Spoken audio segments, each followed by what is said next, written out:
Zergatik etorri zara gaur Euskararen aldeko manifestaziora?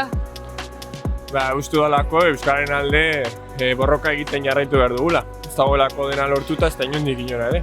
Oso importantia iruditzen zaitelako gure hizkuntza bultzatzea, eta gaina zapalkuntza sufriudonez beti danik, aldarrikapen oso garrantzitsua iruditzen zaigu. Eta nola bizi duzu Euskara gaztasunetik? Bueno, aliketak gehien saiatzen naiz euskaraz hitz egiten egunerokoan. Zagu Bilbokoa gara eta uste dut Bilbon. Ez da asko hitz egiten euskaraz. Hitz egitekotan, txikitatik hitz egiten dutenek edo, baina eskoletan eta ez da hitz egiten. Saiatzen gara ahalik eta giro euskaldunenak sortzen, baina ez da imposible.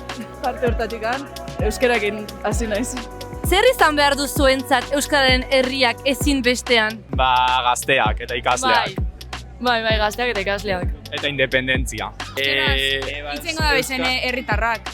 Euskal hezkuntza bat bultzatu eta nazio bat. Euskaraz betea, errespetatzen duen errepublika bat, errespetatzen gaituena guztioi, zer gehiago. Gaztez beteta, bugarelako etorkizuna. Aske eta sozialista. Eta zer da Euskararen alde egin dezakezuna?